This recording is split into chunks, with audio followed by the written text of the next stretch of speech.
잠시 안내 말씀드리겠습니다. 잠시 후 2시부터 청주 장애인 예술 어떻게 발전시킬 것인가를 주제로 2021 장애인 창작 아트포럼이 진행될 예정입니다. 아트포럼이 끝난 후 4시 30분부터는 2021 장애인 창작 아트페어 청주 전시회 개막식이 진행될 예정이오니 전시장 내에 계시는 관람객 여러분들의 많은 관심과 참여를 부탁드리겠습니다.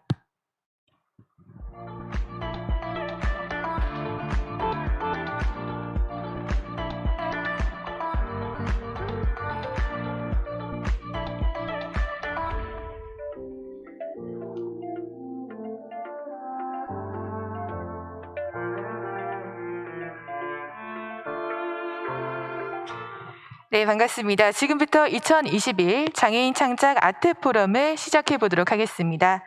오늘 아트포럼의 주제는 청주 장애인 예술 어떻게 발전시킬까를 주제로 사회자 한국장애예술인협회 회장님 방기희님께서 진행해 주실 예정이며 패널로는 서예가 이영미님, 서예가 박재용님, 장애인 평생교육시설 다사리학교 문화예술 프로그램 김지혜 선생님, 조직위원장 김영빈님께서 함께해 주시겠습니다. 네, 지금부터 청주 지역을 중심으로 해서 장애예술인 어떻게 발전시킬 것인가를 논의해보는 자리를 마련하겠습니다. 서울에서 2021 장애인 창작 아트페어를 23일 동안 개최를 했었습니다. 거기서도 역시 아트포럼을 만들어서 우리가 이제 토론의 자리를 있었는데요. 지금 이 청주에 와서도 청주 장애인 아트포럼을 실시하게 된 것을 참으로 영광스럽게 생각합니다. 이곳이 장애인 평생교육시설 다사리 학교에서 장애인 문화예술 프로그램을 하고 있다는 사실을 알게 됐습니다. 그래서 김지혜 선생님께서 이 다사리 학교에서 운영하고 있는 프로그램을 소개해 주시겠습니다. 네, 안녕하세요. 저는 장애인 평생교육시설 다사리학교에서 발달장애인 대상 문화예술 프로그램 사업을 운영하고 있는 김지혜라고 합니다. 먼저 굉장히 뜻깊은 자리에 이렇게 패널로 초대를 해주신 관계자 여러분들께 감사의 말씀을 전합니다. 지금 사회자분께서 말씀하셨던 것처럼 충북 특히 청주 지역에는 굉장히 많은 인구의 장애인분들이 거주를 하고 계신데 이분들 중에서 자신의 예술성이나 어떤 예술적 감각 표현을 마음껏 발현할 수 있는 장소나 기회가 매우 부족한 상황입니다. 저희 다사리 학교가 위치하고 있는 청주시 수곡동 지역도 굉장히 많은 수의 발달장애인 그리고 지체장애인을 포함한 여러 유형의 장애인분들이 거주를 하고 계신데 이분들이 자신의 개인성을 발현을 한다거나 자신이 어떠한 예술 작품을 만들기 위해 활동을 하고 싶어도 이용할 수 있는 시설이 매우 적다고 말씀을 드립니다. 저희 학교는 2012년도부터 다양한 문화예술 프로그램을 진행을 해왔었는데요. 가장 먼저 수곡동 지역에 있는 산남 조공 아파트라고 하는 취약계층이 거주하고 있는 조공 아파트가 있어요.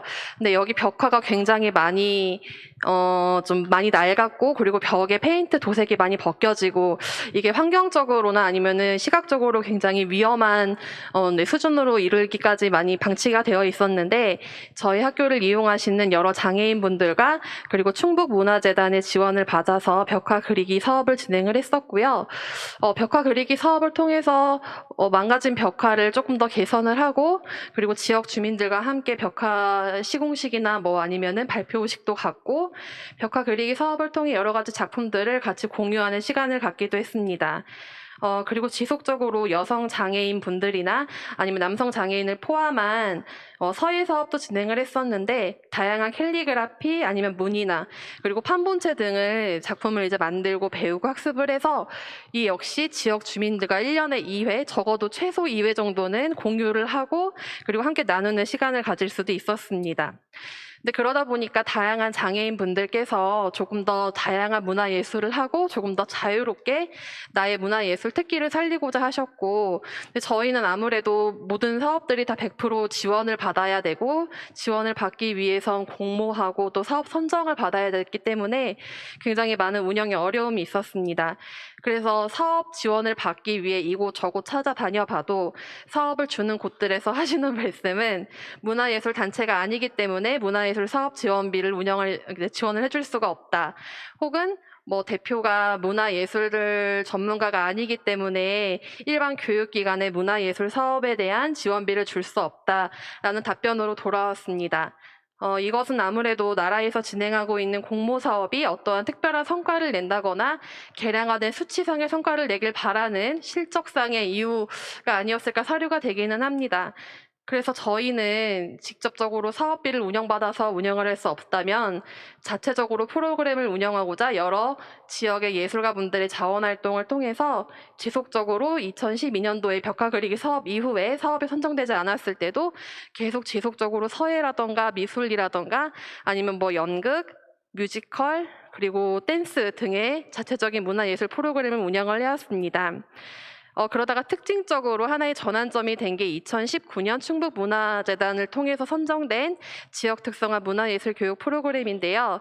이것은 지역의 다양한 청년 발달 장애인을 대상으로 단순한 댄스 수업이 아닌 신체 움직임 수업을 통해서 그들의 개인성을 발현하고 발달 장애인분들이 가진 특별한 고유의 흥, 독특한 흥 이런 개별성을 발현할 수 있는 프로그램을 운영하기 시작했습니다. 발달 장애 성인분들이라고 하면은 저희가 지역사회에 봤을 때 저 사람 왜 저렇게 특이하게 행동을 하지? 라는 편견을 많이 가지고 있는 장애 유형 중에 한 분들입니다.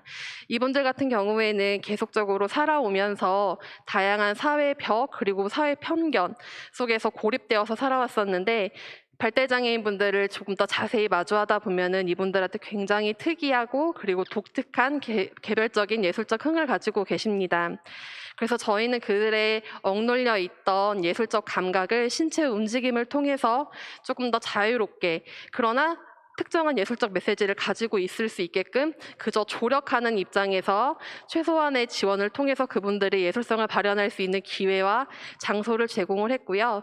그 결과 2019년도부터 이어진 사업이 올해 2021년 3년 차에 접어들기 시작하면서 지역 사회의 사람들과 조금씩 소통을 하기 시작했습니다. 저희가 매년 이제 연말이 되면은 사업을 통해서 사업 성과를 공유하는 자리를 지역 주민들과 함께 갖고 있는데 지역 여러 주민분들께서 장애인도 계시고 비장애인들도 계시겠지만 저희 학생분들, 그러니까 저희 이용자분들의 그런 예술적인 활동을 보고 항상 하시는 말씀이 장애인이 이렇게 잘하는 줄 몰랐어요. 혹은 장애인이 그림을 이렇게 잘 그리는지 몰랐어요라는 말씀들을 많이 하시고는 합니다. 근데 장애인 분들이 그냥 장애라는 어떤 특정한 타이틀을 가지고 있을 뿐 이분들은 그저 비장애인 분들과 동일하게 자신의 내면에 있는 여러 가지 다양한 감각을 겉으로 표현해냈을 뿐입니다. 단지 장애라는 이유만으로 그 표현을 흥으로 그리고 어떠한 자기만의 방법으로 표현하는 길이 조금 좁을 뿐이지 정말 개개인마다 고유한 독특한 흥을 가지고 계신 분들인데 저희 기관이 굉장히 감사하게도 지역 내에서 다양한 장애인분들을 대상으로 그러한 프로그램을 운영해 왔던 오랜 기간이 이 자리를 통해서 조금이나마 전달을 해드릴 수 있는 자리가 된 것 같아서 개인적으로 담당자로서 굉장히 보람을 느끼고 있습니다. 특히나 작년 같은 경우에는 코로나의 갑작스러운 발생으로 인해서 저희 장애인분들과 그리고 문화예술 활동을 하는데 굉장히 많은 어려움이 있었어요. 아무래도 저희가 운영하고 있는 문화예술 프로그램은 신체적 접촉이라던가 대면 이런 것들이 굉장히 중요했는데 이거는 비단 장애인 문화예술뿐만 아니고 비장애인 문화예술, 특히나 관람객들과 여러 대중들을 앞에 나서야 하는 문화예술이라는 분야에서 본다면 굉장히 큰 부정적인 변화가 아니었나 생각이 됩니다. 특히나 장애인분들 같은 경우에는 수업 시간에 마스크를 쓰는 것조차 굉장히 많은 어려움을 가지고 있어요. 마스크를 왜 써야 하는지도 모르고 그리고 답답한 마스크 안에 갇혀서 답답한 공간 내에서 그리고 제한적인 움직임을 하고 이런 것들이 어떤 억눌린 감정을 조금 더 고립시키는 굉장히 어려운 한 해가 아니었나 사료가 됩니다. 그래서 저희는 그 안에서 최대한 여러 가지 방법으로 코로나 시대의 장애인 문화예술이 어떤 식으로 식으로 발전을 해나가야 하고 또 어떤 방법으로 실현이 되면 좋을지를 지속적으로 고민을 했고요. 그 결과 언택트 문화예술이라는 다양한 방법으로 시청각 자료를 활용한 다양한 결과 영상을 발표하고 공유하고자 했습니다. 특히 청주 같은 경우는 저희가 흔히 기록 문화 창의 도시라는 타이틀을 슬로건으로 내세우고 있습니다. 기록 문화라는 것은 저희가 일상생활에서 누리고 있는 다양한 자연 환경이라던가 이런 이제 시각적으로 혹은 청각적으로 들리는 모든 것들을 활용을 해서 지역 주민들과 함께 향유할 수 있는 문화예술을 하고자 함이 저희 기관의 주된 목표인 것인데, 코로나 시대의 문화예술이라 함은 그럼 기존 내에 저희가 특정한 계층들만 누릴 수 있었던 문화예술이라는 이런 고질적인 이제 관념을 탈피함으로써 조금 더 다양한 지역 주민들과 그리고 조금 더 지역에 밀착한 문화예술이 되고자 조금 더 코로나19라는 상황을 여러 가지로 활용을 해보았고요.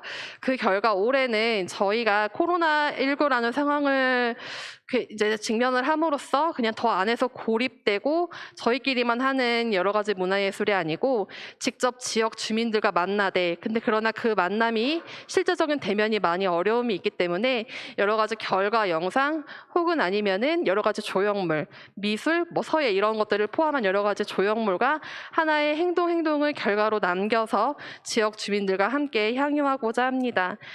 그럼에도 불구하고 코로나19 그리고 장애인 문화예술 그리고 장애인 문화예술에 대한 적극적인 지원이 인적, 물적 자원으로 많이 활용이 되고 지원이 돼야 그런 삼박자가 이루어지는 것인데 여전히 운영 중에 많은 어려움이 있습니다. 그래서 오늘 이 자리가 장애인 문화예술, 특히 이 문화의 기록의 도시라고 하는 청주에서 장애인 문화예술을 발전시킬 수 있는 다양한 방법이 모색되고 다양한 의견들을 통해서 여러 가지 좋은 방안들이 나올 수 있는 자리가 되기를 개인적으로 굉장히 바라봅니다. 감사합니다. 어쩌면 이렇게 김재 선생님 말씀을 잘하실까요? 저도 포럼을 많이 다니고 있는데 이렇게 자료 보지도 않고 줄줄줄줄 말씀하시는 걸 보니까 우리 다사리 학교에서 문화예술 프로그램을 정말 열심히 운영하고 계시다는 걸 알 수 있었습니다. 아까 이제 말씀 중에 장애인분이 이렇게 잘 그리는지 몰랐어요. 이거를 우리가 이제 전국을 다니면서 이제 다 하려고 합니다. 정말 몰랐어요. 그러니까는 이제 기자들이 이제 오늘 청주에 온다고 하니까 장애인분들이 그린 그림도 있나요? 이렇게 물어보시더라고요. 그래서 내가 아트페어인데 당연히 있죠. 그랬더니 그거 직접 그리신 건가요? 또 이래요. 그래서 당연히 직접 그리죠. 그래서 내가 어저께 밤에 아주 답답한 그런 상황을 맞이했었는데요. 그 정도로 잘 모르시더라고요. 장애를 가지고 있으면 아무것도 못한다고 생각하니까 그림을 직접 그림은 그러면 직접 그리지 누가 그려요? 직접 그려야 화가가 되는 거지. 그래서 참 아직 멀었다. 우리가 할 일이 정말 많이 남아있다 하는 생각을 했었습니다. 그래서 우리 김재 선생님 계시니까 청주는 좀 든든합니다. 네. 자, 청주에서 장애를 갖고 예술 활동하시는 미술가분을 찾으려고 하니까 참 없었어요. 그래서 청주하면 유일하게 떠오르는 분이 우리 이영미 선생님이십니다. 이영미 선생님은 서예가로서 활동을 굉장히 많이 하시고 그리고 이 충북 지역의 여성장애인 운동도 오랫동안 하신 분이거든요. 근데 오늘 이렇게 다들 마스크도 쓰고 있고 이렇게 또 이제 우리가 좀 준비를 못한 것이 개막식에 오시는 그 분들한테만 필요하신 줄 알고 수화통 역사를 미리 배치시키지 못한 점을 양해드리면서 우리 이영민 선생님께서 그동안 어떻게 사회 활동을 하셨는지, 어떻게 시작해서 어떻게 하셨는지 자기의 얘기를 좀 해주셨으면 합니다. 네, 저는 청각장애 서예가이면서 국전 초대작가, 충북미술대전 초대작가 이영미입니다. 지금 제가 말하는 목소리를 제가 들을 수 없어서 마이크 톤이 적당한지 물어보겠습니다. 네, 괜찮습니까? 네, 제가 말을 40살 때부터 시작했습니다. 네. 저는 서울에서 살다가 청주에서 거주하게 된 지 25년이 되었습니다.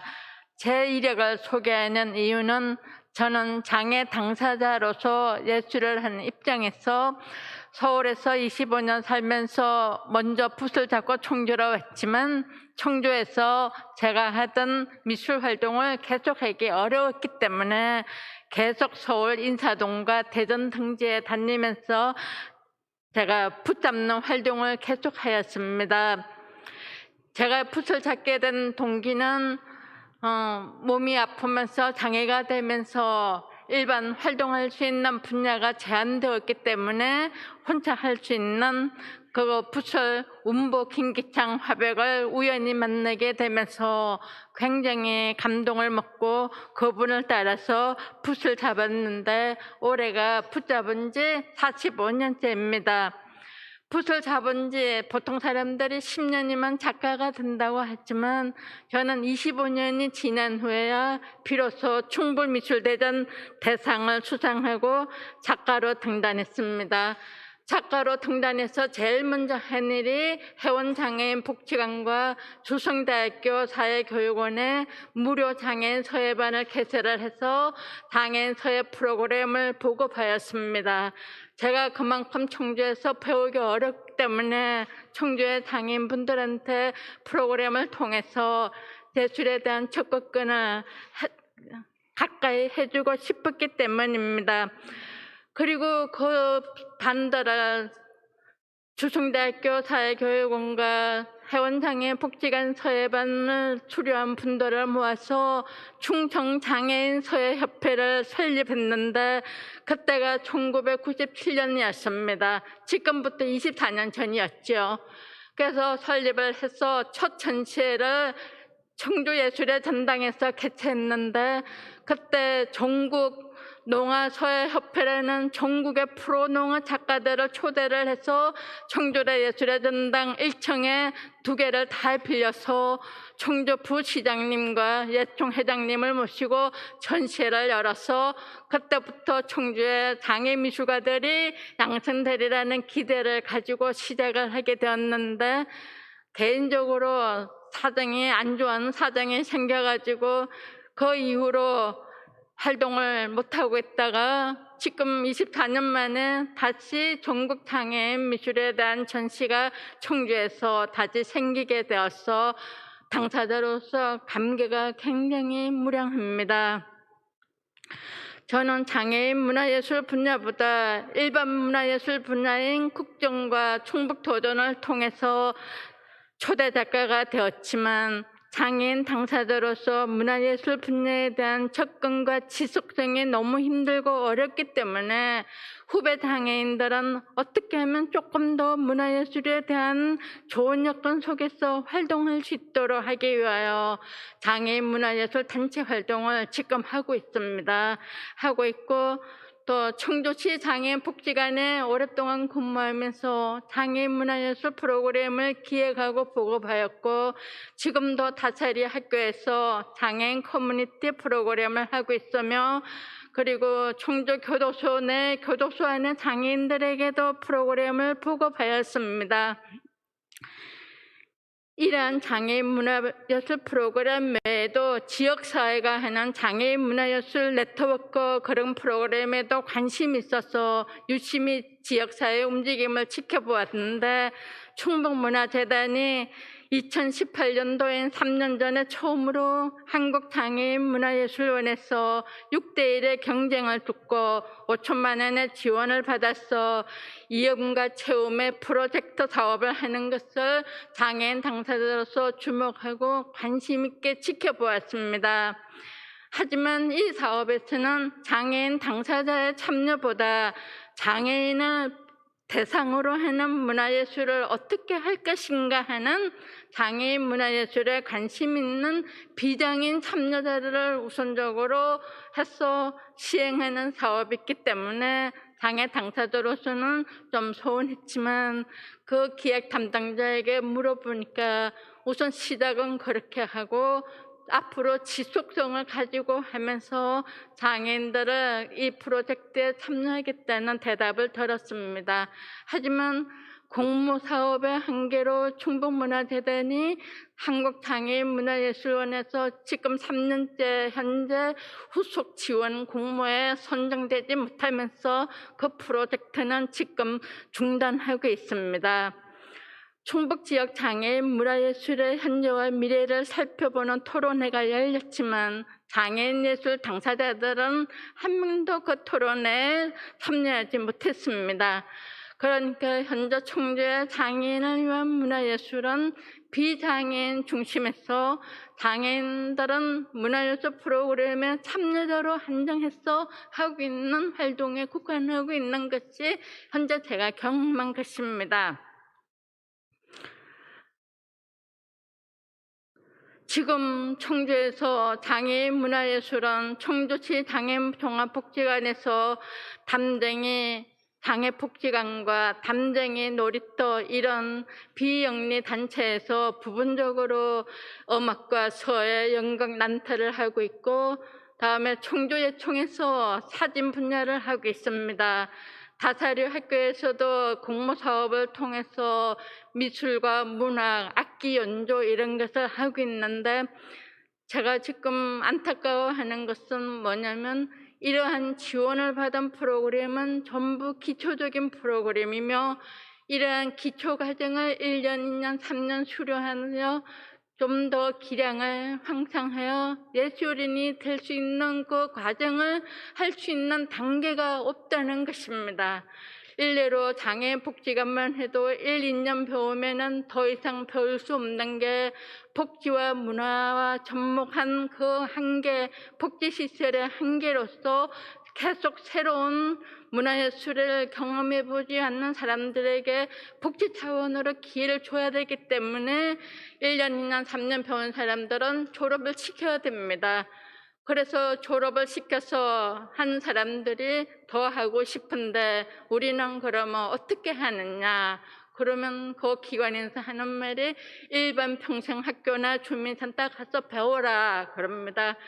하지만 장애인 당사자로서는 장애가 있기 때문에 경제활동을 하지 못하는 사람들이 많고 경제활동을 하지 못하기 때문에 교육을 받을 수 있는 수입이 없고 그 다음에 이동할 수 있는 장애편여 다음에 비장애인이 장애인을 보는 시각인 그런 장애인식 개선의 문제 여러 가지 문제 때문에 초보적인 단계에서 거쳐서 앞으로 나아갈 수 있는 그런 중간 거점이 없습니다. 이런 거에 대해서 제가 오는 정치가 분들에게 계속 안타깝게 역설을 해서 작년에 옛날에 도지사로 지낸 분이 국회의원에 이게 하면서 정책적으로 장애인 문화예술의 거점 센터를 위한 정책을 했는데 그분이 낙천했습니다. 제가 그분을 정치가로서 좋아하지는 않지만 장애인들을 위한 문화예술 센터를 건립을 하겠다는 정책을 했기 때문에 개인적인 기호는 제쳐두고 그분을 찍었는데 낙천하였습니다.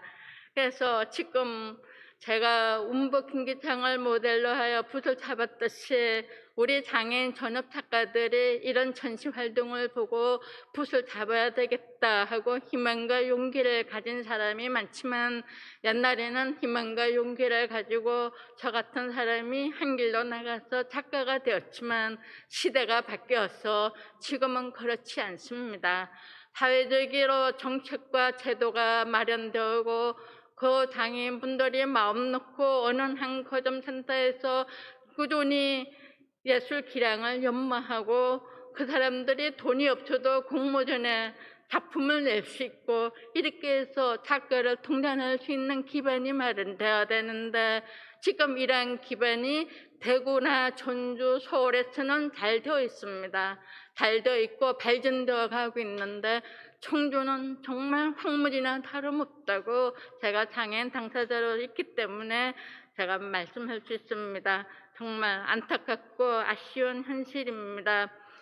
그래서 청주 지역의 많은 장애인분들이 스스로 선택하여 즐겁게 기초문화예술 과정을 습득하고 기초 과정 이후에 본인들이 예술 세상의 꿈을 펼칠 수 있는 선택권과 접근권 그리고 지속할 수 있는 환경적 기반이 되는 이러한 거점 공간이 절실히 필요한 상황임을 장애인 당사자로서 말씀드리면서 이러한 것들이 정책적으로 추진할 필요성을 가지고 우리 오늘 이 전시장을 마련해 주신 정말 활동적이고 역량 있는 유성조 회장님 같은 분이 앞장서서 앞으로도 도와주시면 좋겠고 이 창작 아트페어가 여기 청주에 오는 게 계기가 되어서 오늘에 국한되지 않고 한국장애인 전업미술가 협회의 지방전시도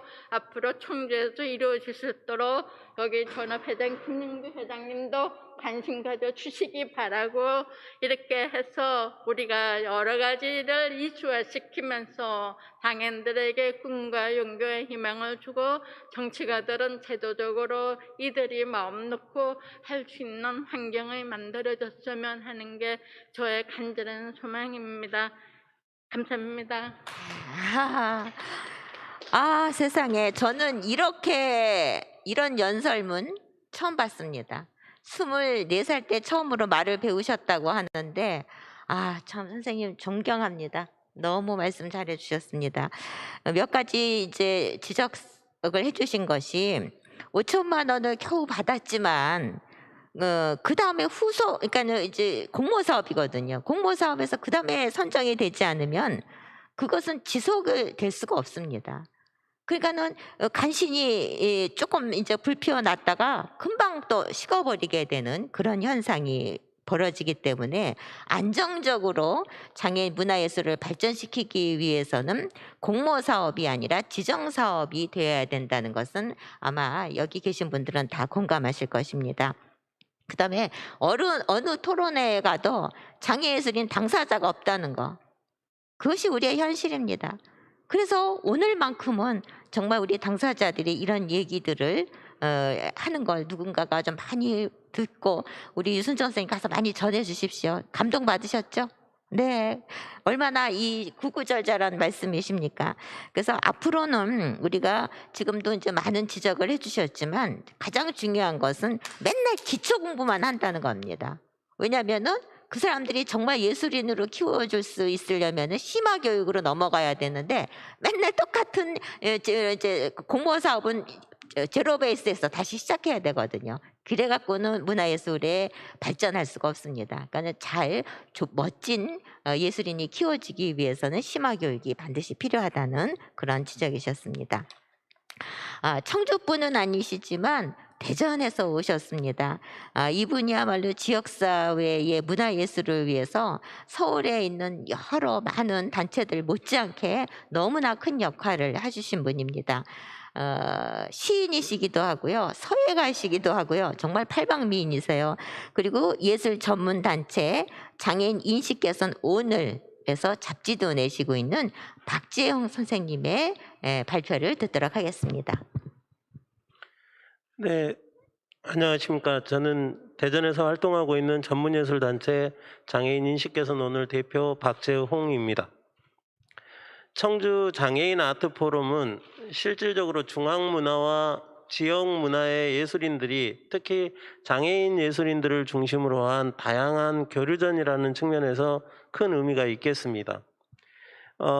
이 청주 장애인 아트포럼에서 청주도시 발전 계획을 중심으로 장애인 예술 발전 방향성을 고찰하는 걸로 제 얘기들을 시작할 건데요.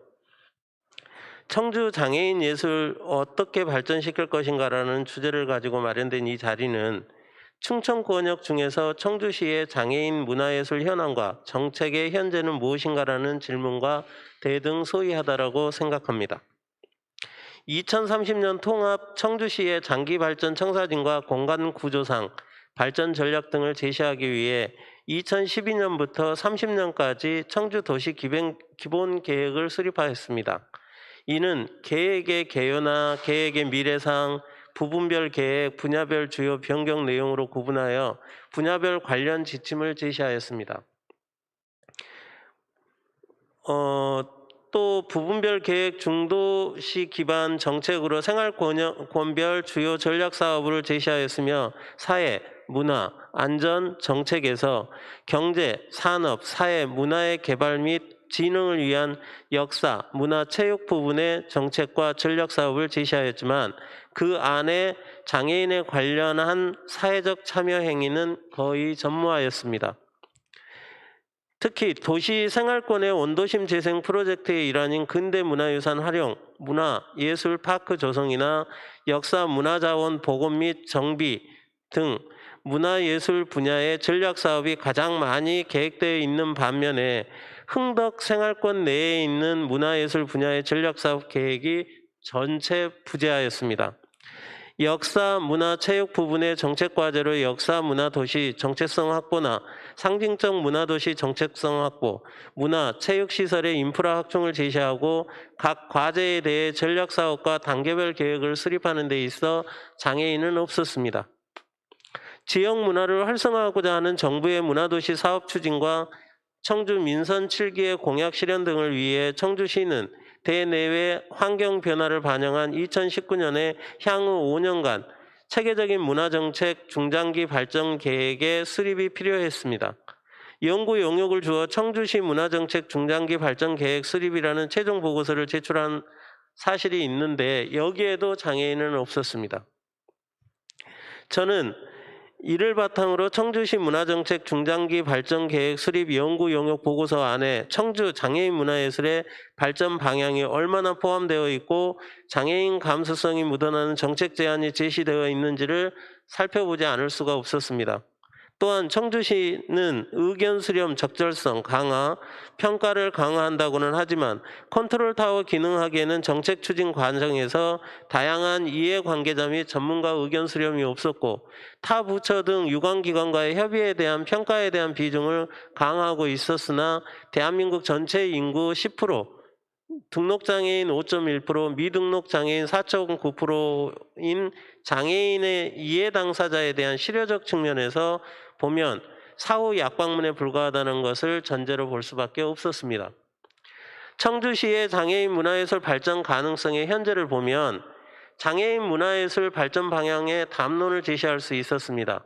문화체육관광부에서는 시민 중심의 문화예술 활동을 통해 브랜드 구축과 사회 경제적으로 지역 발전을 도모하는 데 문화도시 사업을 추진 계획에 장애인 문화예술 발전을 위한 장애인과 소외계층 감수성을 보장하는 제도적 담론이 형성돼야지만 가능하다라고 사료됩니다.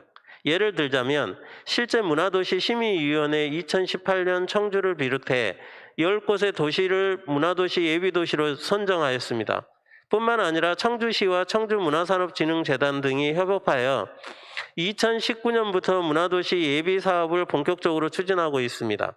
특히 직지를 활용한 기록문화 창의도시 청주로서 도시 브랜드를 확고히 하고 자유로운 문화활동을 지원하는 데 시민들의 삶의 질 향상을 목적으로 하고 있기 때문에 장애인 문화예술의 발전 방향으로 사회적 함이라는 공동 목표가 될 수 있는 가능성이 있음에도 불구하고 장애인은 없었습니다. 청주시는 생활문화 조성에 초점을 맞춰 실현 가능성 측면에 역점을 둔 문화정책 마련에 노력을 기울이고 있습니다. 이는 단순 휴식 개념에서 나아가 삶의 질 향상을 위해 누구나 손쉽게 문화를 통한 삶의 재충전이 가능해지는 생활문화를 조성하는 데 있어 장애인의 감수성이 이해되고 시민으로서 사회 구성원으로서 접근성이 보장되는 사회적 함의를 도출하는 방법으로 사회적 경제의 틀로 바라보는 새로운 도시 재생과 일자리 창출에 기여할 수 있을 것입니다. 또 역사와 생태 인물 테마로 한 청주의 문화 원형 발굴을 통해서 지역 대표 명소로 육성하는 데 있어서도 현존하는 최고의 금속 활자본이 아닌 첨단 콘텐츠 산업과 공예 산업 그리고 그것을 연계한 장애인의 미래지향적인 유산으로 발전된 계기를 만들 수 있을 것입니다. 청주시의 도시 브랜드력 가치를 높일 수 있는 체계적인 문화정책 계획의 수립이 필요하고 그 안에 장애인의 기능성을 높이는 IT 기술을 접목한 직지의 브랜드 가치 창출을 위해 힘쓰고 공예 문화 자산을 적극 발굴할 추진할 필요가 있다라고 사료됩니다. 현재 외부에서는 청주시의 도시 브랜드, 도시 이미지에 대한 정체성이 모호한 상황에 직면해 있다고 비춰지고 있습니다. 특히 문화도시 선정을 위해서 지역의 고유 문화 가치와 다양성을 바탕으로 한 도시 브랜드력을 확립하고 도시 경쟁력을 갖출 수 있다는 정책이 마련이 필요한데 복지, 문화예술, IT를 접목한 새로운 감수성이 있는 장애인 이해 당사자의 감수성과 역사와 생태 인물 테마로 한 문화 원형을 창출할 수 있는 장애인 예술인들이 참여할 수 있는 다양한 변화를 통해 극복할 수 있을 거라 사료됩니다. 아래 그림 1이나 청주시 문화정책 중장기 발전 계획 수립 연구를 위해 연구 배경 및 목적을 표로 나타냈는데 이것은 여기에 파워포인트를 보여줄 수 있는 그 기기가 없는 것 같아요. 또 이러한 청주시의 향후 5년 장애인 문화예술 중장기 발전 계획을 수립하는 것으로 이해관계자, 설문조사 및 인터뷰를 통해 장애인 감수성과 제도적 보완과 사회적 함의를 도출할 수 있는 청주시 문화정책의 강약점을 파악하고 실질적으로 구체적인 종합발전 및 추진 방안을 마련해야 될 것 같습니다. 결론을 보자면 문화비전 2030년에 사람이 있는 문화를 만들기 위해서는 이건 청주시의 그 로고입니다. 사람이 있는 문화를 만들기 위해 문화가 문화를 넘어 사회의 의제를 해결하는 데 적극적으로 대응할 수 있도록 문화 개념을 확장하고 대한민국 사회가 물질적 성장, 경제적 복지 단계를 지나 내적 성장과 문화 복지를 추구하는 사회로 전환될 수 있는 가치 체계를 제시하기 위해서는 장애인 문화예술이 얼마만큼 사회적 함의를 도출해 있느냐에 따른 관건에 해당됩니다. 그러기 위해서는 청주시는 시민의 삶에 밀착한 문화정책과 전문가, 공무원, 장애인 이해 당사자의 협력하에 함께 만드는 문화정책을 원칙으로 해야 될 것입니다. 이를 위해 자율성, 다양성, 창의성을 3대 가치로 하여 개인의 자율성 보장, 공동체의 다양성 실현, 사회의 창의성 확산을 위한 장애인 문화예술을 청주시 문화정책 중장기 발전 계획에 포함시키는 것이 중요한 담론의 주제이자 요지일 수도 있습니다. 근본 현장 토론회이자 포럼은 지역의 외부의 간담회를 미술 전시를 계기로 만들어진 것으로 압니다. 특히 참여한 각 분야의 전문가분들과 함께 소통과 공론의 장을 거쳐 유익한 정책 의제가 되기를 바라는 마음이 간절합니다. 특히 이를 실현하는 중요한 과제를 제시했다는 점에 의미를 갖도록 참여하신 단체와 모든 이들이 함께 노력해야 하지 않을까 싶습니다. 참고로 부언하자면 지금 이 자리에서는 대부분 제 앞에 패널들이 말씀하셨던 부분들은 현장에서 경험한 그 왜곡된 시선과 제도적 지원이 없는 현장성일 것입니다. 이러한 현장성을 극복하려면 청주시는 도시발전 계획 안에 장애인 예술에 대한, 문화예술에 대한 혹은 노인 문화예술에 대한 혹은 청소년 문화예술에 대한 가장 기본적인 메커니즘에 참여를 활성화해야 되는 계기를 만들어야 된다라는 담론을 형성해야 된다라는 시간이 필요할 것 같습니다.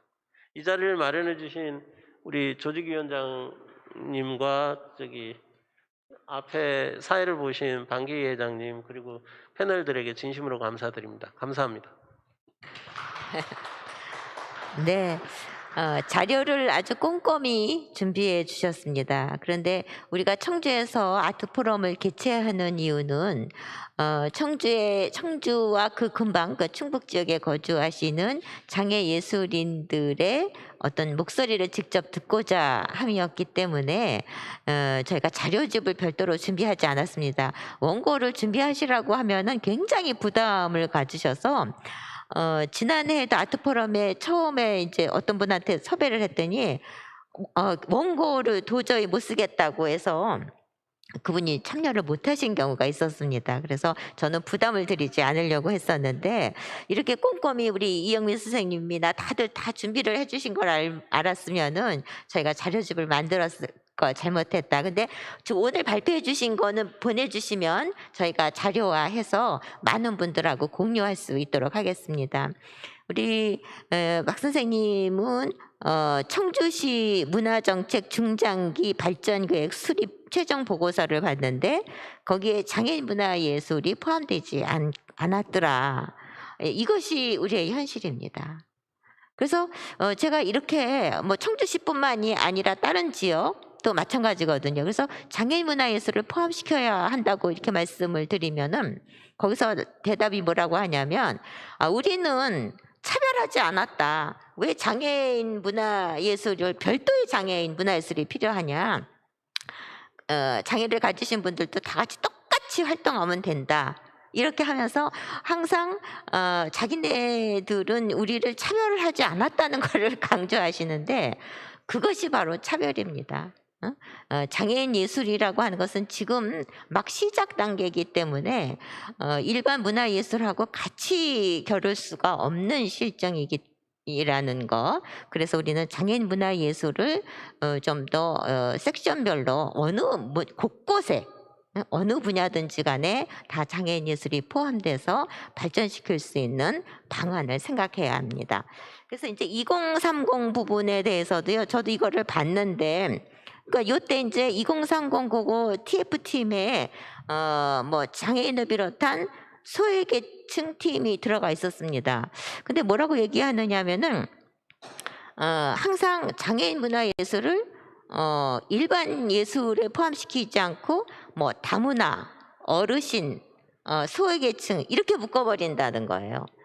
그러다 보니까 문화예술이 어떤 수월성보다는 그냥 향유 우리 같이 느끼고 감상하자 이런 쪽으로 가고 있어서 이런 것은 좀 우리가 앞으로 지향해야 될 문제가 아닌가 그렇게 생각합니다. 그래서 저는 오늘 이 포럼이 얼마나 잘 진행될 수 있을까 이 청주로 오면서 걱정했었는데 우리 패널 분들이 너무 열심히 준비하셨고 그다음에 아주 진지하게 이렇게 말씀을 해주시는 걸 들으니까 정말 이 포럼을 마련하기를 잘했구나 하는 생각이 듭니다. 지금 이제 오신 분들이 이 안에를 들어와야 되나 말아야 되나 막 이렇게 망설이시는 것 같은데 우리 여기 스태프분들께서는 안에 들어와도 된다고 그렇게 좀 유도를 해주시기 바랍니다. 지금은 청주 장애인 예술의 실태 부분이라고 생각을 하고요. 두 번째로 얘기를 나눌 것이 뭐냐 하면 지금은 이제 코로나19 상황이기 때문에 우리가 이제 서울에서 있었던 포럼에서 제가 주제 발표한 내용에 어떤 것이 있었냐 하면 이 가뜩이나 우리는 발표의 기회가 적은데 코로나 때문에 한 80~90%가 행사가 다 취소됐다는 겁니다. 공연, 그러니까 미술 같은 경우는 공연보다는 좀 덜하지만 그래도 이렇게 관객이 들어올 수 없으니까 판매는 전혀 생각할 수가 없는 그런 입장이죠. 그래서 코로나19로 인한 뭐 미술계뿐만이 아니라 장애인 예술 전반에 어떤 어려움이 있는지 그 얘기를 들어보도록 하겠습니다. 우리 김지혜 선생님부터 좀 시작해 주시겠습니까? 우선은 장애인 당사자분들이 가장 잘 아시겠지만 이제 지난 한 해 동안 그리고 올해까지 이어져서 코로나19로 인해서 지역 내 장애인분들이 이용할 수 있는 다양한 복지시설이라던가 그리고 어떤 연계된 시설들이 다 휴관을 한다거나 아니면은 개방을 하지 않는 상태가 계속적으로 지속됐습니다. 특히나 여러 언론에서도 보도가 되었듯이 발달 장애인 등을 포함한 중증의 장애인분들은 타인의 도움 없이는 밖으로 나가거나 외부로 자유롭게 이동하는 것들에 많은 제약이 있는데 이 코로나19라는 상황이 그분들의 이동이라던가 아니면 활동의 제약을 굉장히 극대화한 한 해가 아니었나 사료가 됩니다. 그러다 보니까 장애인분들이 밖으로 나가고 뭐 시설을 이용하거나 아니면은 다양한 예술가분들이 작품 활동을 연습하기 위한 공간이 충분히 마련되지 않았고 그런 것들이 마련되지 않았을 때 비장애인들 같은 경우에는 혹은 비장애인 예술가 같은 경우에는 각자만의 다양한 방법으로 장소를 탐색하고 그리고 활동 영역을 바꾸는 게 굉장히 수월하지만 장애인 예술가분들은 여러 가지 물리적인 제약이 있음에도 불구하고 어떠한 이러한 물리적 제약을 개선시킬 수 있는 다양한 방안이 충분히 마련되지 않았습니다. 그러다 보니까 장애인 예술가들 혹은 장애인 여러 활동가 분들은 여러 가지 주된 개선 상황이라던가 여러 가지 지원 방안에서 소외될 수밖에 없었고 굉장히 극소수로 이루어지고 있는 다양한 장애인 문화예술 활동 가운데서도 팔을 벌려서 팔 손끝이 닿지 않는다던가 아니면 무조건 마스크를 착용을 해야 된다던가 아니면은 매번 들어가고 나올 때마다 발열 체크를 한다던가 혹은 수업 시간에 물을 마시는 것조차 허용되지 않을 정도로 굉장히 삼엄하게 여러 가지 활동이 이루어졌었는데 이러한 다양한 엄격하고 굉장히 통제된 상황에서는 다양한 예술가 분들이 자신의 창의성이라던가 예술적 감각을 이끌어내기가 굉장히 힘이 들지 않았나 그런 개인적인 생각이 있습니다. 그러다 보니까 최대한 자유롭고 아무것도 제약받지 않는 그런 다양한 활동이 이루어지는 게 가장 선행되어야 하는 예술계나 아니면 미술계 분야에서 이러한 선행 조건이 충분히 갖춰지지 않은 그 코로나19라는 상황 자체 그리고 코로나19 상황에 직면했을 때 어떠한 활발한 논의가 이루어지지 않았던 장애인 예술계를 통한 지원 방안 이런 것들이 충분히 활용이 되고 이루어지지가 않았기 때문에 다양한 장애인 예술가 분들이 당연히 고립되고 소외된 상황에서 어떠한 적극적으로 작품 활동을 하고 그리고 이것들을 전시하고 하고자 하는 그런 의욕이 많이 상실되지 않았나 생각이 듭니다. 그러다 보니까 가뜩이나 비주류 혹은 장애인이라는 이유로 자유로운 활동이 어려웠던 다양한 장애인 예술계 분야가 더욱더 소외되고 그리고 더욱더 침체된 분위기가 올해까지 이어지고 있는 것 같아서 개인적으로는 굉장히 아쉬운 마음이 남습니다. 근데 지금 프로그램을 진행하고 계십니까? 네, 저희는 진행하고 있습니다. 한 번도 멈춘 적은 없고요. 네, 저희는 최소한의 방역 지침을 준수해서 무조건 이루어져야 된다라는 입장을 네. 고수하고 있기 때문에 네. 서울 같은 경우는 프로그램을 아예 중지시켜서 문화예술 프로그램이 지금은 아주 아예 실시를 안 하고 있는데 그래도 청주 참 다행입니다. 네, 다음은 우리 이영민 선생님 얘기는 자꾸 듣고 싶어요. 정말 나는 정말 이렇게 멋지게 말씀하실 줄 몰랐는데 이영민 선생님한테 코로나19로 인해서 우리 장애인 미술계에 어떤 어려움이 있는지 들어보겠습니다. 네, 코로나19로 인한 미술계의 어려움, 제가 미술인 당사자이기 때문에 현장에서 경험한 그거 위주로 말씀드리면 일단 미술 작가들의 활동을 세 가지로 나눌 수가 있습니다. 하나는 후배 양성을 위한 강의 활동, 그다음에 작가 개인의 기량을 향상을 위한 창작 활동, 다음에 작가와 작가들 사이의 커뮤니티 소통을 위한 플랫폼 활동 세 가지가 있는데 지금 현재 세 가지 다 활동이 굉장히 위축되어 있습니다. 강의 활동은 지역의 평생기관인 복지관, 주민센터, 다음에 평생교육기관, 대학교, 사회교육원인데 대부분 강의가 없어지거나 아니면 인원 제한 축소되어 있어서 미술인들은 생계의 중요한 수입의 원인 강의 활동이 중단되어서 건축 현장에 노가다, 꽃시장, 몸으로 뛰는 거, 할 수 있는 거 하는 친구들이 많습니다. 참 안타까운 현실입니다. 다음에 창작 활동도 위축될 수밖에 없는 이유는 뭐냐면 작가들의 창작의 근본적인 목적은 창작을 해서 지역사회 사람들과 공감을 나누면서 서로의 마음과 영혼을 위로하고 거기에서 보람을 느끼고 새로운 활력소를 얻는 것인데 이 창작 발표할 수 있는 공연, 전시 그런 거에 대해서 많은 기회가 상실되고 있고 또 어렵게 전시 날짜나 잡았다고 해서 코로나 단계가 올라가면 참 어렵습니다. 저만 해도 작년에 개인전화 서울에서 한 번, 청주에서 한 번 했는데 서울에서 코로나 3단계가 되면서 오프닝 입장객이 9명에 제한되었습니다. 9명에 제한되어도 꾸준히 와서 서울에 전시가 잘 되어서 청주에서도 했지만 그때도 또 코로나 단계가 2.5단계로 올라가서 오프닝 없는 전시가 되었습니다.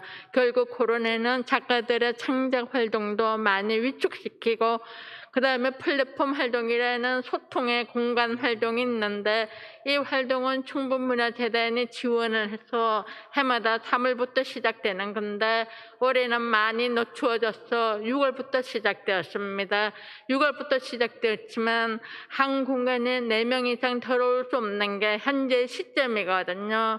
그래서 코로나19로 지금 현재 여러 가지가 작가의 중요한 3가지 활동이 위축되어 있어서 앞으로 저도 10월 달에 개인전이 잡혀 있지만 어떻게 될지 모르겠고 안타까운 현상입니다.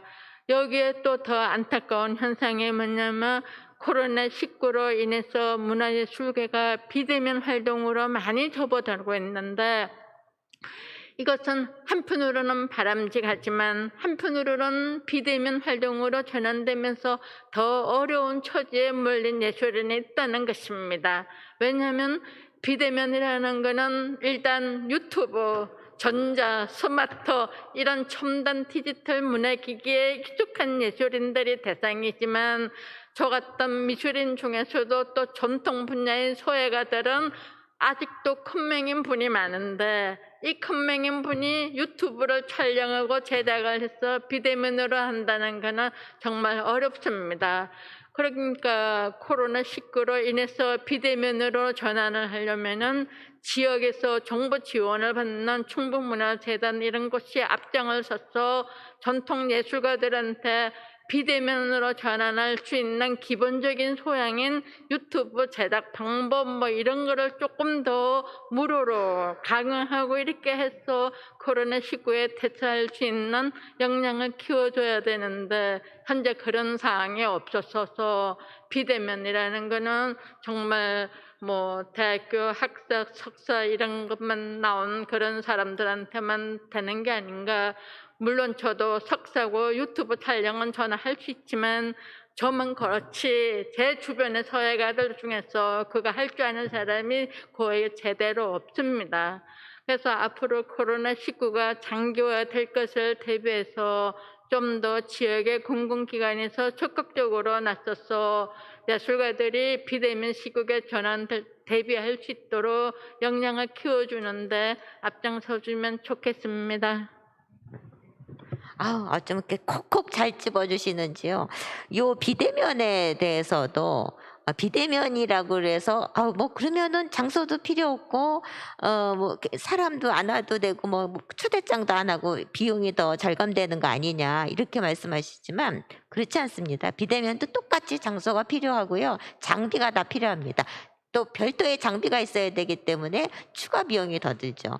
사실 오늘 이 청주에서 하는 아트 포럼도 비대면입니다. 그렇기 때문에 지금 우리가 장비비가 얼마나 더 추가됐는지 모릅니다. 이런 식으로 이 비대면이 되면서 장애인 문화예술계는 기술뿐만이 아니라 재정적인 어려움도 더 크다는 것이 확연히 나타나고 있습니다.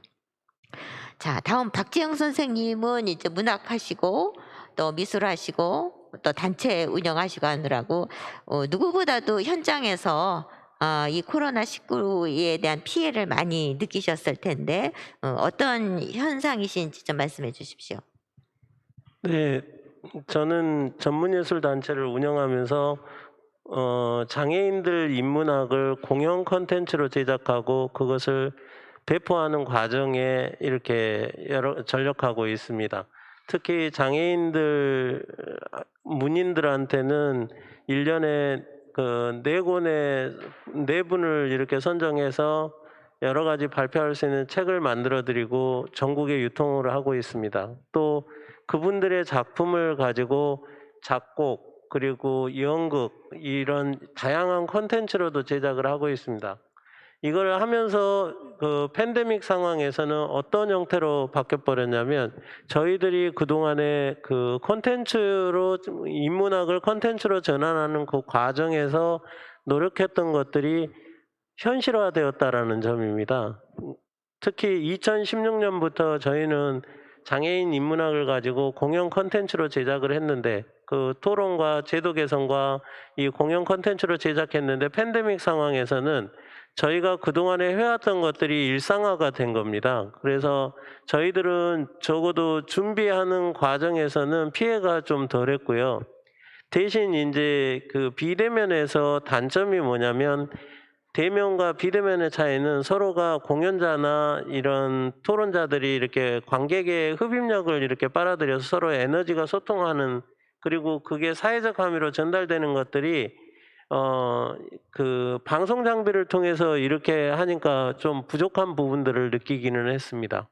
그래서 앞으로는 IT 기술과 이렇게 장애인 문화예술 그리고 장애인 문화 콘텐츠들이 실질적으로 얼마나 접근성을 갖느냐는 새로운 공부가 필요한 것 같습니다. 그래서 지금 그 사회 전반적으로 문화가 전환되어 버리고 다시 회귀하기에는 굉장히 시간이 오래 걸리는, 그리고 서로 낯설은 모습들이 있기 때문에 앞으로도 이 IT와 장애인들 간의 간극은 계속 노력이 필요할 것 같습니다. 또 이런 부분들로는 제도적 지원이 안정적 기반으로 작동을 해야 된다라고 생각합니다. 특히 자치분권 사회에서는 지역의 장애인 문화예술인들이 컨텐츠 진화에 익숙해져야 되기 때문에 따로 이렇게 공부를 해야 되는 번거로움이 있는 것도 사실입니다. 그런 부분들은 제도적 보완을 통해서 메꾸어 갈 수 있도록 노력해야 될 것이고, 주변의 그 다양한 일상생활에서의 접근성을 새로 모색을 해야 되지 않을까라는 생각도 듭니다. 그래서 어쩌면 이게 사실은 장애인들한테는 새로운 기회가 되지 않을까라는 생각도 하고 있습니다. 이상입니다. 내가 박 선생님한테 하나 질문이 있는데, 그럼 대전에서는 비대면 장애인 예술에서 네. 비대면으로 하는 행사가 활성화되고는 있습니까? 문화재단에서도 그것을 영상으로 해서 공개도 하고요. 그동안에는 장애인들 공연 콘텐츠들을 공공기관에서 이렇게 상영하거나 발표하지는 않았었습니다. 근데 저희 같은 경우는 대전시와 대전문화재단에서 그런 부분들을 지원을 받았었고, 팬데믹 상황에서 콘텐츠 제작도요? 어, 제작도 지원을 받으신 거예요? 저희가 예산에 포함을 시켰습니다. 공연 콘텐츠 제작을 2016년부터 해왔습니다. 그래서 영상 제작하는 게 방송 장비로 전부 다 찍고, 그리고 그 영상을 콘텐츠화 하는데 그걸 이제 송출하는데 그 유튜브나 이런 것들이 이렇게 고민이었었는데, 그 재단. 그것을 재단에서 이제 재단 아. 기금을 받는 데에는 유튜브 공연을 해주는 겁니다. 그래서 네네. 그런 부분들을 활용해서 우리는 미리 데뷔하려고 한 게 아니라 자연스럽게 장애인들 네, 인문학을 네. 공연 콘텐츠로 제작하면서 네. 일반인들하고 콜라보레이션으로 하다 보니까 장애인이 60%고 일반인이 40% 참여하는 콜라보레이션을 통해서 사실은 이 비장애인 예술인과 장애인 예술인 간에 네. 넘나들 수 있는 네. 다양한 영역이 개척됐습니다. 그래서 아. 대전에서는 그 콘텐츠 제작하는 게 어렵지는 않습니다. 네. 그러면 그건 몇 년부터 하셨어요? 콘텐츠 제작을? 2016년부터 그러니까 코로나 훨씬 전부터 예, 예. 하셨군요. 그래서 네네. 그것을 아. 백종환 대표님이 잘 알고 계십니다. 그러시구나. 네. 아주 네, 네. 오랫동안 해왔던 일입니다. 네. 역시 성견지명이 있으십니다. 지금 사실 이렇게 많은 분들이 함께 하시는지 안 하시는지는 잘 모르겠지만, 오늘 못 보시더라도 이 동영상은 언제든지 다시 리뷰해서 볼 수 있기 때문에 오늘 말씀들이 중요하게 다 전달되리라고 봅니다. 지금 이 자리에는 아르비루 코리아의 정경수 회장님 나와 계시는데요. 회장님의 말씀도 잠깐 듣고 싶습니다. 어떻게 마이크 좀 전달해 주시겠습니까?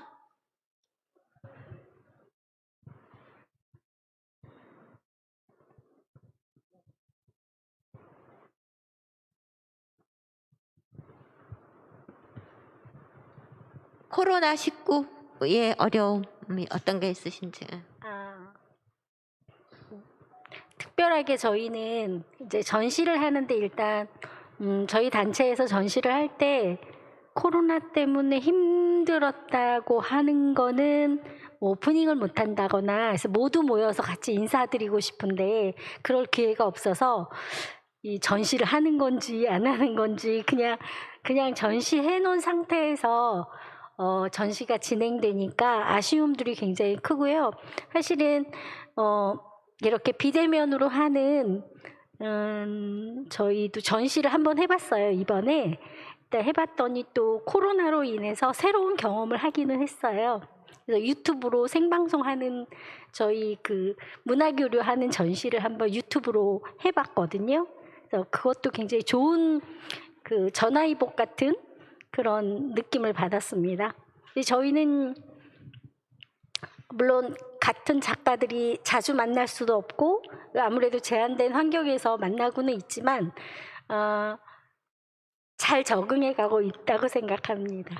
근데 코로나 때문에 관람객이 좀 줄어들다 보면은 판매에는 어떤 영향을 미치셨나요? 아무래도 저희가 이제 저희 작가들이 전시를 하면 대체로 좀 판매를 하는 작가들이었는데 올해는 저희가 정기전을 2회 정기전을 한강 노들섬에서 했고 지금 저희가 문화교류전을 하고 있는데 못 팔았어요.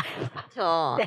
지금 네, 보면 그림을 못 팔았어요. 아르비루 같은 경우는 전시회는 꾸준히 하시는 것 같더라고요. 네, 제가 페이스북에서 네, 네. 보니까. 근데 네. 그게 판매하고 연결이 되는지 판매하고 연결이 네. 안 되고 있다는 말씀이시잖아요. 예, 작년에도 그렇고 저희가 전시를 하면 그래도 작가들이 한두 점을 판매하는 경험을 했었는데 올해는 정말 김기정 작가 그냥 개인전으로 했을 때 제주도에서는 좀 팔았어요.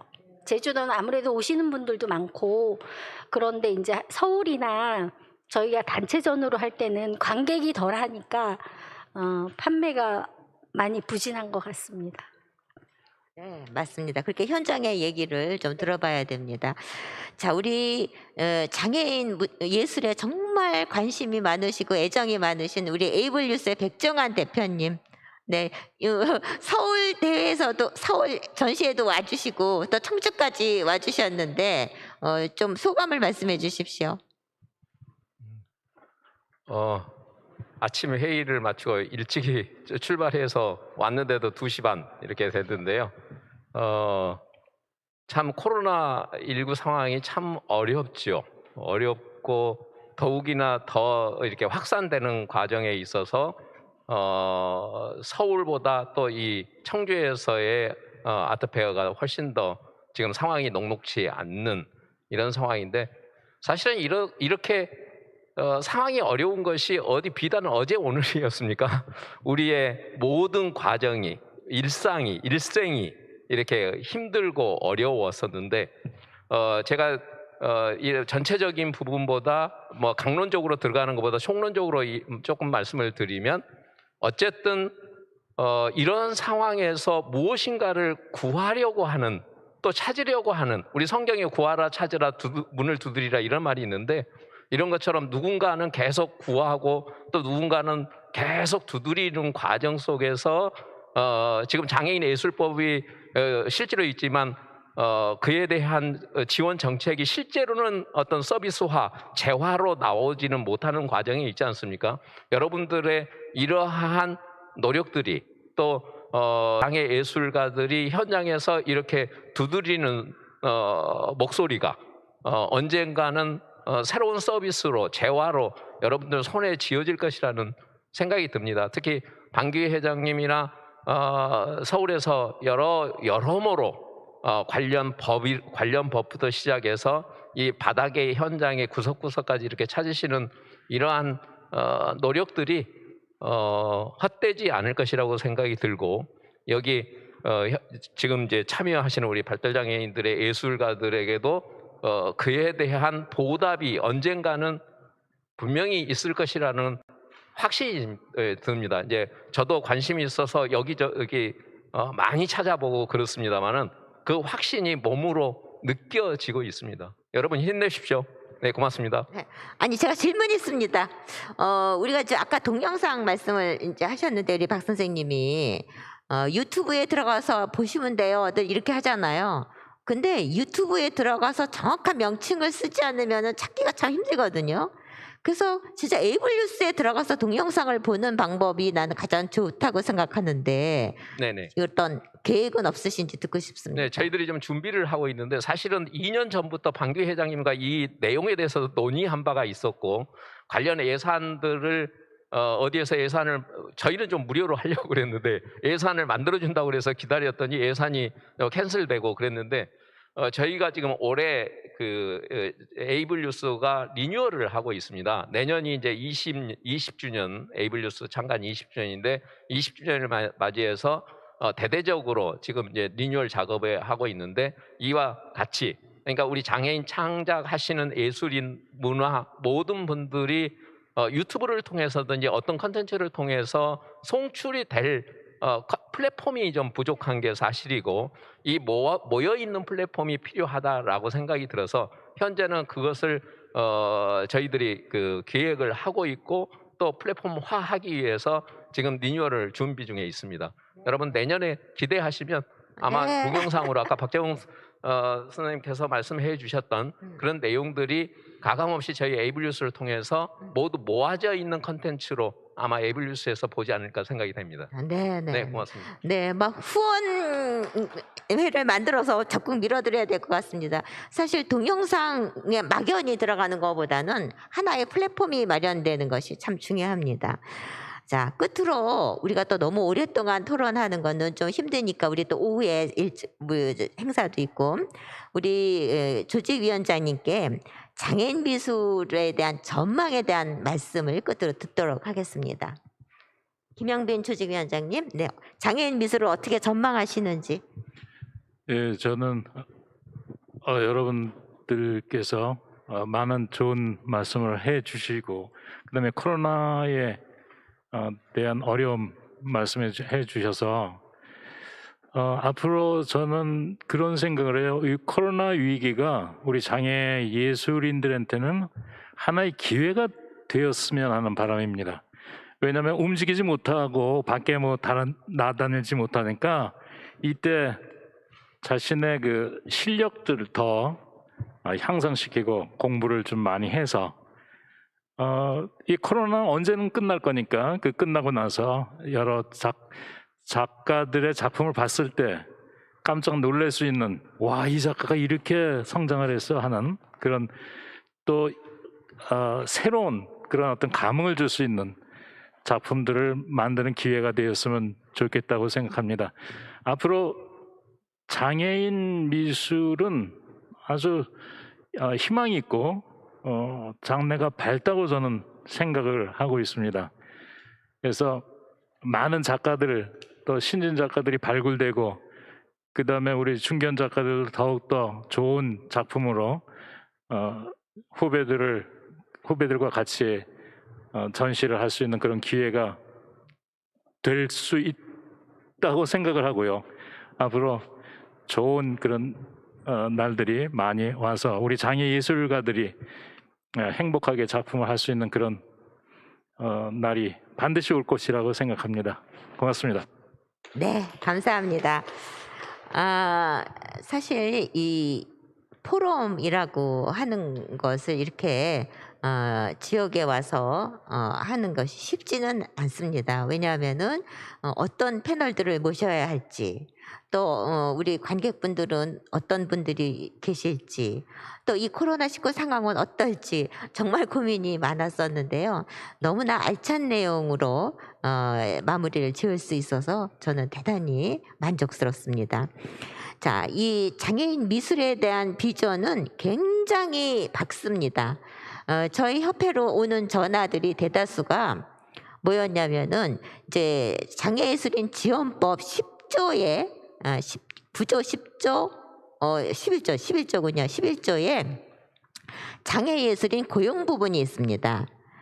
장애예술인들을 지원하면 고용한 것이 돼서 고용 부담금을 내지 않는 거거든요. 그런데 포스코에서도 전화가 오고 뭐 조그만 중소에서도 전화가 많이 오는데 그분들이 하시는 말씀이 전부 미술 쪽을 원해요. 왜냐하면 미술은 이미 하고 있는 것도 있고 그리고 각자 자신들이 그렇게 그 미술 활동을 하고 그러니까 이제 그러니까는 그 장소는 회사에 출근을 하지는 않는 겁니다. 그래서 한 달에 이제 한 번씩 작품만 내면 되니까 그러면 일정 비율의 월급을 주는 거고 그래서 그런 식으로 생각을 하고 있더라고요. 그래서 내가 선생님 뭐 문학도 좀 해주시고요, 공연도 좀 해주시고요. 그러면 일단은 미술을 생각하고 있습니다. 이렇게 해서 오히려 소개를 해달라고 하는 그런 경우가 종종 오고 있어요, 요즘. 그래서 그 결과는 뭐 이렇게 금방 나타나진 않겠지만 그래도 기업에서 장애인 미술에 관심을 갖고 있다는 것은 아주 반가운 소식입니다.